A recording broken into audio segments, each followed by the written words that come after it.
दख'र बर' फरायसा आफादा थांनाय 28 जुननिफ्राय जागायनानै दिनै 6 जुलाइ 2023 अक्ट'सिम जोङो दख'रानि बेन्दोंआव थानाय उन्दै फरायसाफोरखौ गेलेमु बिथिङाव जर'खायै जोलुर बादायलायनायाव थुलुंगाखां होनाय सांग्रांथि होनाय बेजों लोगोसे खाबु होनायनि नोजोरजों गुबुन बोसोरनिफोरनि बायदि देग्लायबो बड'फा गोजोनथियारि सोलायनाय मावथांखि बादियै जोङो थामथि खेबनि थाखाय 13 बोसोर बैसो सिंनि जे जोलुर बादायलायनाय बेखौ खुंनाय जादों आरो बेजोंनो लोगोसे जोङो दख'रानि बेन्दोंआव थानाय जोंनि लाइमोनफोरखौ बे बिथिङैनो जोङो नोजोर बोनानै दालाइसा बाहागो 13थि खेबनि थाखाय जोङो खुंनाय जागोन।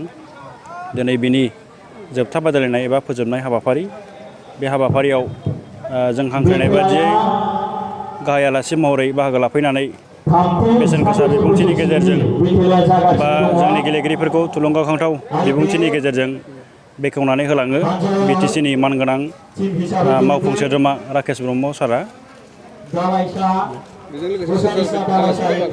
बेजों लोगोसे जिल्ला एबसुनि आरो जिल्ला बर' समाज जिल्ला बर' थुनलाइ आफादनि बिबानगिरिफोर आरो दख'रानि बेन्दोंआव थानाय गुबुन जोंनि माहारियारि समाजारि आफादफोरनि दैदेनगिरिफोरा बाहागो लादों। बेजों लोगोसे ओनसोलनि गोबां रायजो राजाफोर गेलेगिरिफोर सांग्रां सुबुं रायजो राजाफोरा बाहागो लानानै बे गेलेनाय बादायलायनायखौ जाफुंसार खालामबाय। जोङो रामफलबिल दख'रा दुलाराय बर' फरायसा आफाद हिसाबै बोसोरफ्रोमबो बे जोलुर गेलेनाय बादायलायनायखौ जोङो खुंबोदों आरो दिनैनि बे हाबाफारिनि गेजेरजोंनो जोङो रायजो राजाफोरनो एबा जोङो दा एसे गोनो गोथो जायफोरा खालामबाय थादों जे दुलाराय बर' फरायसा आफादखौ गावनि ट्रेकनिफ्राय दोरोदनानै गुबुन बिथिङाव खामानि मावबाय बा गोदोनि दुलाराय बर' फरायसा आफादा ओरैमोन दानि दुलाराय बर' फरायसा आफादफोरा ओरै खामानि मावो। दिनै जोङो स्पष्ट बुंगोन दुलाराय बर' फरायसा आफादा गावनि ट्रेकनिफ्राय मालाबाबो दोरोदाखै। जाय थांखि आरो नोजोरजों दुलाराय बर' फरायसा आफादखौ दानाय जादोंमोन बे थांखि आरो नोजोरखौनो गोबानानै दिनैनि दुलाराय बर' फरायसा आफादाबो बायदि बिथांखि फोसावनानै खामानि मावगासिनो दङ। दिनैनि जे हाबाफारि खुंनाय जोलुर बादायलायनाय बेबो जोंनि समाज दानायनि जोंनि जाथि दानायनि बा बर'खौ बड'फा उपेन्द्र ब्रह्मआ बुंलांनाय जे बुहुमाव गेरेमसा माहारि हिसाबै गायसननायनि बेबो मोनसे हाबाफारि। दा बेनि अनगायैबो जोङो दख'रा आफाद हिसाबै सोलोंथाइ बिथिङावबो दा थाखो 9 आरो 10नि फरायसाफोरखौ लानानै कन्टिनिउवासलि कचिं जों खालामगासिनो दङ। बेनि अनगायै दालाइसा बाहागोआव जोंहा दख'रा आफाद हिसाबै मोन 9 दालाइसा आफादफोर दङ।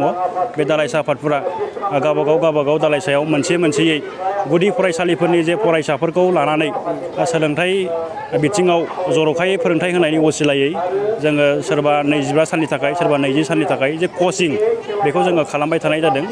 दा बेफोरनो दुलाराय बर' फरायसा आफादनि जोंनि मावबाय थानाय खामानिफोर। दा बेखायनो सोरबा ABCD YZआ बुंनाय बादि जे दुलाराय बर' फरायसा आफादफोरा माने गावनि ट्रेकनिफ्राय दोरोदबाय जे मावनांगौ खामानि बेखौ मावला बेबायदि बुंनायनिफ्राय जोङो गोजानाव थानो थाखाय सांग्रां जानो थाखाय बिथांमोनखौ खावलायहरो। 2023-24 सोलोंथाइ बोसोरनि थाखाय गोदान मुं थिसननाय लानानै फैदों डन बस्क' डिग्री कलेज साफागुरिया। देग्लायनिफ्राय डन बस्क' डिग्री कलेज साफागुरियाव बेचलर अफ आर्ट्स एबा BA नि सेथि सेमिस्टारनि गोदानै मुं थिसननाया दायो सोलिगासिनो दं। चिरां जिल्लानि साफागुरियाव थानाय डन बस्क' डिग्री कलेजआ देग्लायनिफ्राय BA थाखोनि सेथि सेमिस्टारनि थाखाय गोदानै एडमिसन लानायजों लोगोसे बड', इक'नमिक्स, इंलिश, एडुकेशन, हिस्टरी आरो पलिटिकल साइन्स आयदानि थाखाय BA अनार्सनिबो खाबु दं। गोग्गो सोलोंथाइनि थासारिजों लोगोसेयैनो डन बस्क' डिग्री कलेज साफागुरियाव आलादायै हौवा हिन्जावनि थाखाय हस्टेलनि खाबुबो दं। जुदि फरायसाफोरा डन बस्क' डिग्री कलेज साफागुरियाव BA सेथि सेमिस्टारनि थाखाय गोदानै एडमिसन लानायनि सायाव आबुं बाथ्राखौ मिन्थिनोब्ला नैबे मबाइल नम्बर 9365519559 आव थोंजों सुला लानो हागोन।